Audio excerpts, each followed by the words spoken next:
Better World Blueprint. Good humans doing good things.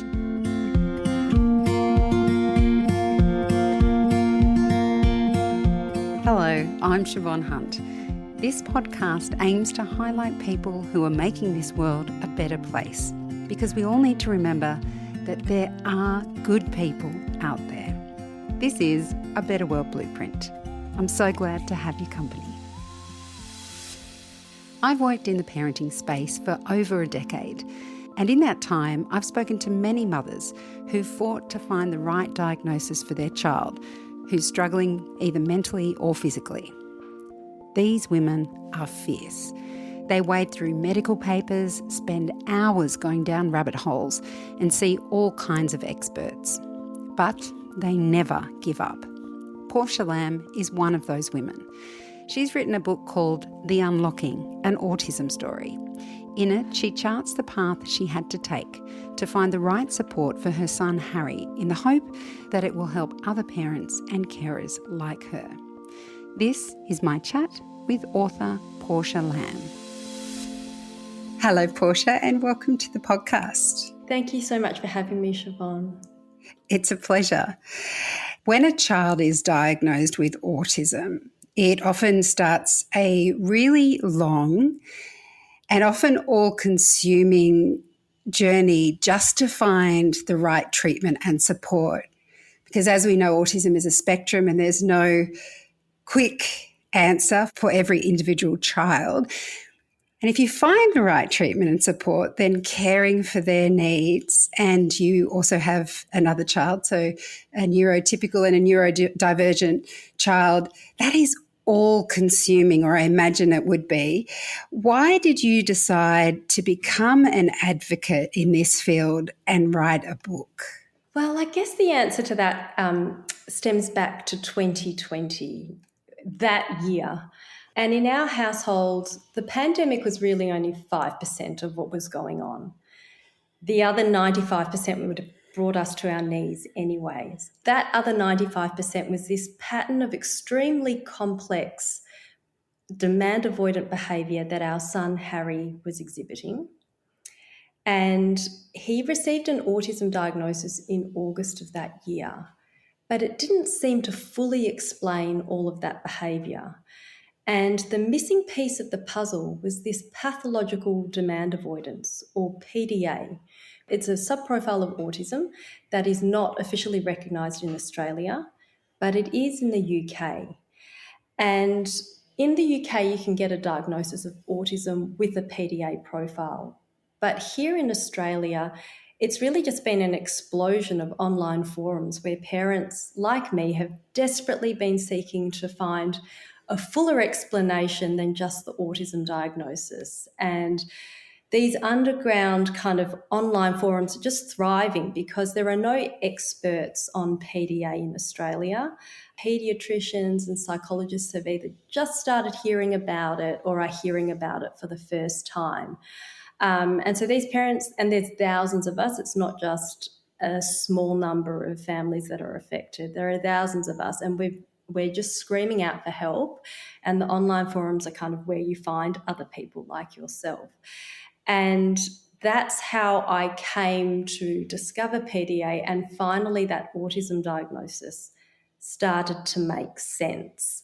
So it really was a search for an answer for this specific presentation of autism that I was seeing in my child that wasn't being described in all the handbooks about autism or in the DSM-5 manual.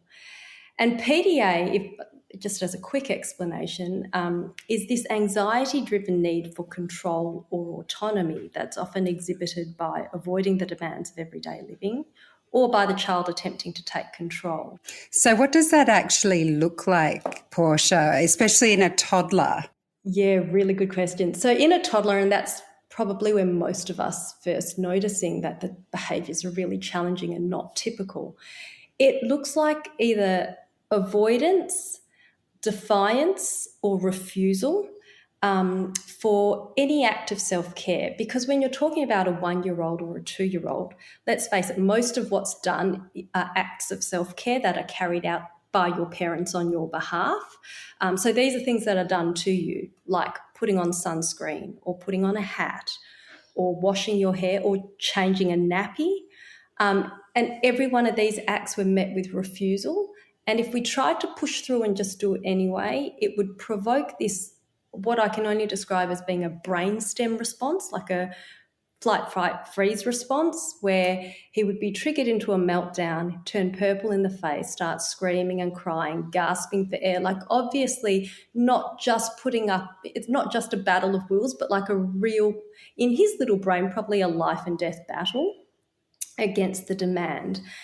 And every transition of the day, like you try and have a bedtime routine or a routine to have a daytime nap, these were all met with battles. And even demands that came from within himself, like the need to eat or sleep or toilet, he met with the same kind of avoidance, refusal, procrastination. As he grew older, there was more excuses made around why he couldn't eat or why he couldn't go to bed, and quite elaborate excuses. And it's a really distinctive pattern of behaviour. It sounds like an exaggeration when it's just coming from one person. And then when you go into these online forums, you see that the same story essentially is being trotted out by thousands of families across different socioeconomic groups, and the consistency of the stories and even the excuses, the words that come out of their mouth for why they can't walk out of a car, for example, are almost exactly the same. It's like, today I'm a mermaid and I don't have legs, so carry me. And you'll be surprised by how many PDA kids have those exact words reported by their parents. Wow. It's quite a imaginative response if you have to find the silver lining. So it was these forums, you could see that there was no real support for families in Australia. Is that why you thought, okay, I'm going to advocate here? I always wonder, because I have seen so many parents deal with the challenge of autism, and it seems particularly grueling and heartbreaking on many levels because it is so complex.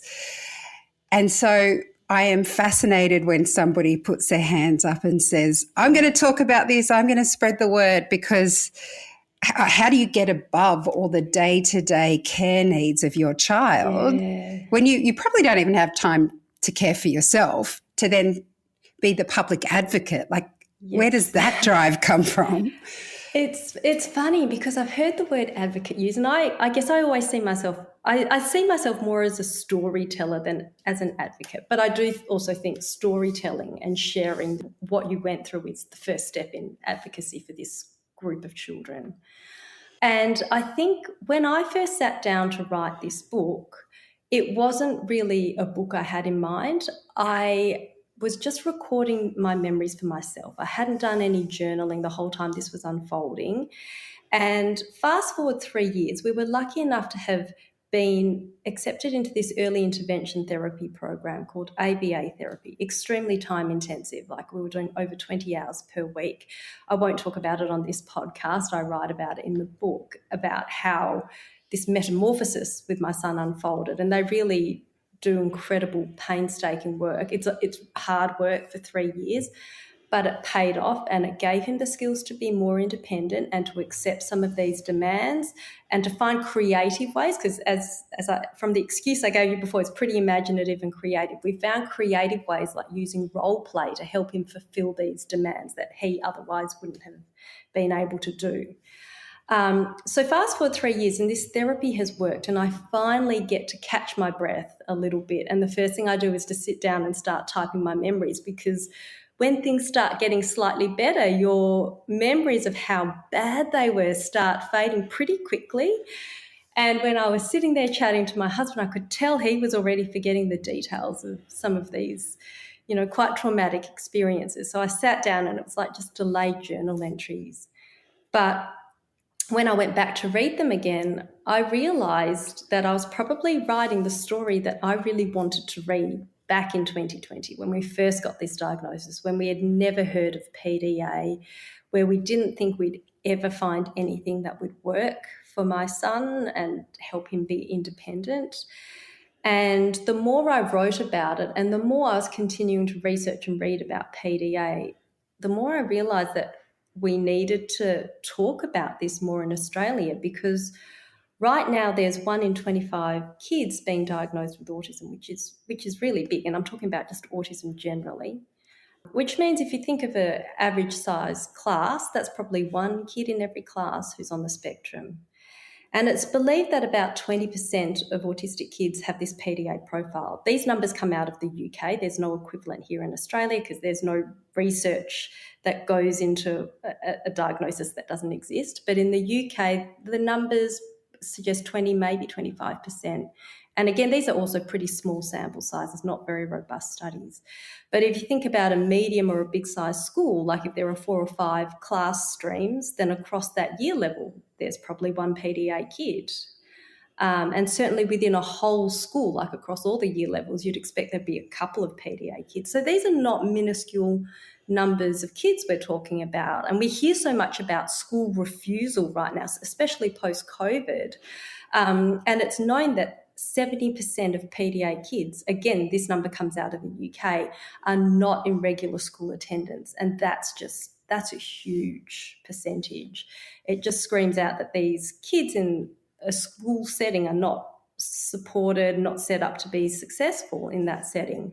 And I just thought someone needs to start the conversation in Australia, because we can see in the UK it's quite robust. It's a centre of excellence. There are books that are published about it there. There are people who hold themselves out as experts who see a lot of PDA kids.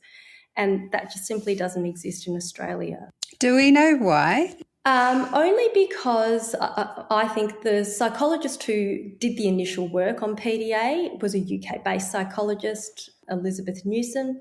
She started a centre in the UK for PDA, and as a result, that centre has become sort of the leading institute for research into PDA.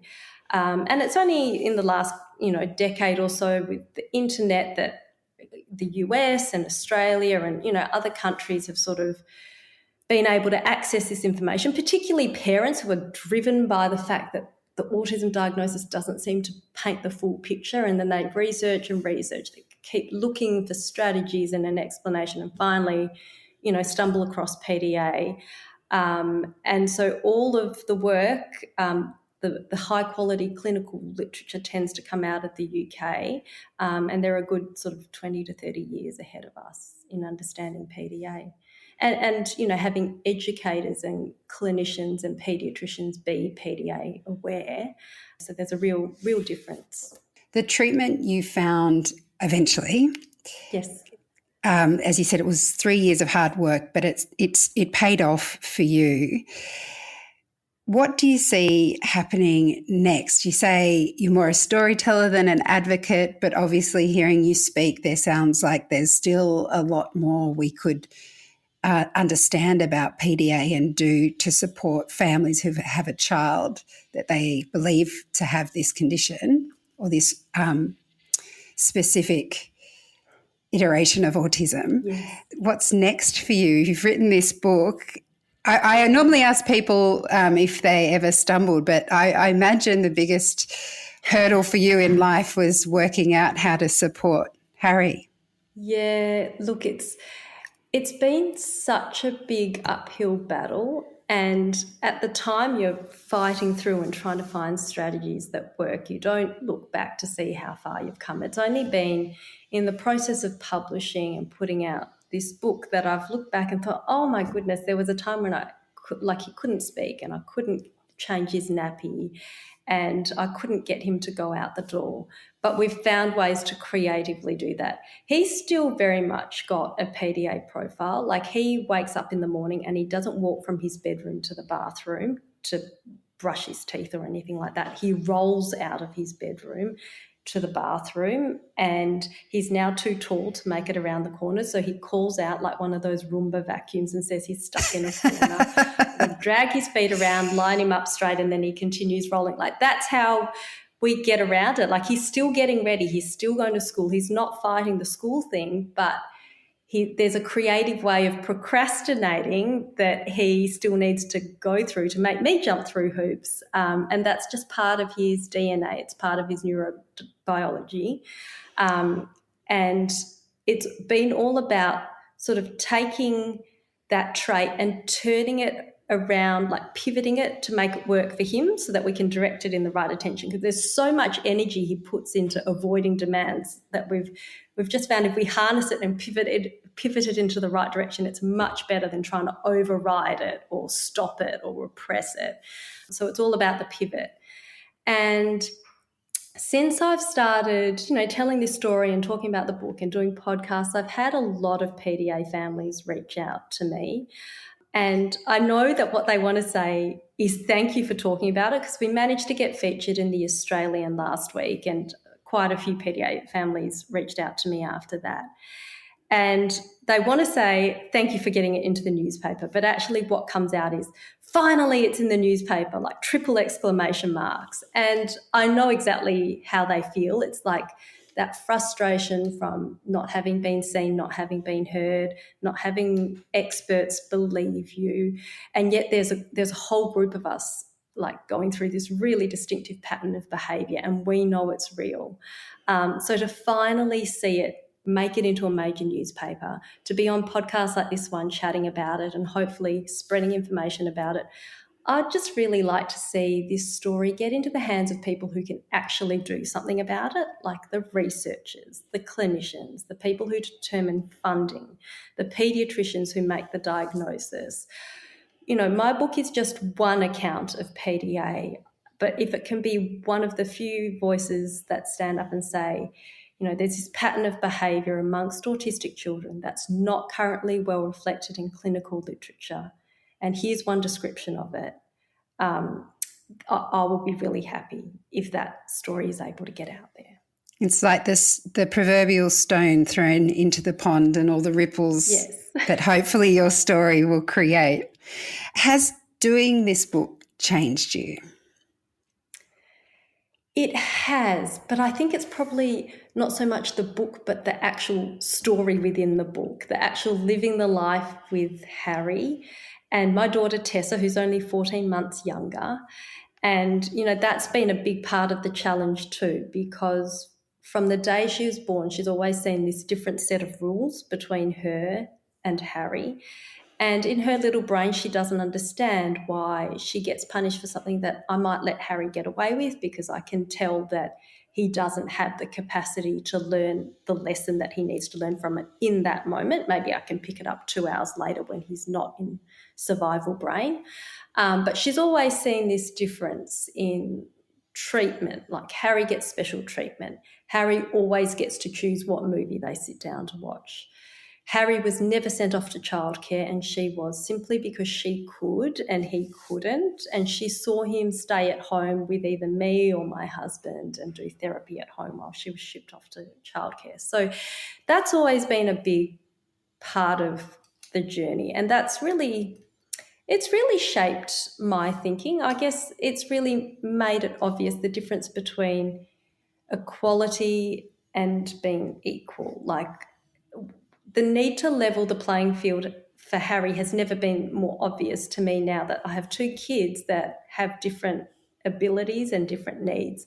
They get along really well, but that kind of effort we've put in to preserve their sibling relationship has taught me so much, and it's given me the soft skills that I never had, like the compassion, the looking deeply, the trying to understand what's behind the behaviour. I think up until now I've always been this really A-type kind of corporate person that was just all about the outcome, who cares what it takes for a certain person to get to the same spot as me. But I can see now the inputs are so different between my 2 children, and that's a lesson that I've learned quite late in life, but I've learned it thoroughly now, and it does shape the way I view the world and view disability. You mentioned that lots of people have reached out to you whose child is displaying similar PDA tendencies. Do you have any specific examples of the impact this book and talking about PDA has had? Yeah, I've had a couple of not just mums, actually, mums and dads. It's been funny. Out of the PDA families, it's been equal numbers of mums and dads reaching out to me, out of the more kind of just special needs parent side of things, it's mainly been mums. But a lot of these people have reached out to me just to express relief that this story and PDA is finally being talked about, because it sounds made up. And when you go to see a paediatrician or a clinician and you explain these behaviours, it's hard to get someone to stand up and say, okay, it's PDA when it doesn't exist as a diagnosis. It makes it seem like a fad, like what's the latest thing that you could have? There's so many letters floating around these days. PDA is the latest one. And hopefully by having this term in mainstream understanding, especially amongst people who work with autism and children, I think will go a long way to helping parents be able to use that as a label to help advocate for their kids when they go into school or when they, go to childcare and need special arrangements, because the strategies for autism need to be tweaked a bit to work for PDA kids. There's a lot more focus on creativity, like those excuses that I was talking about, the use of role play and the use of like different language to work collaboratively rather than impose demands on these kids. Like little changes in language can really make a difference to the perceived demands that these kids feel like they're facing. And I think, it's the educators and clinicians who I really hope that this story gets to. And certainly the parents who have reached out have said, have been expressing relief that finally it's, out there in newspapers and it's on podcasts and people are talking about it. It doesn't have to be this unknown term that people are hearing for the first time. It's so interesting that when our children are small, as mothers, we're often told to trust our instinct. But as our children grow and things like this come up, all of a sudden that instinct isn't trusted anymore. It's such an interesting situation, isn't it?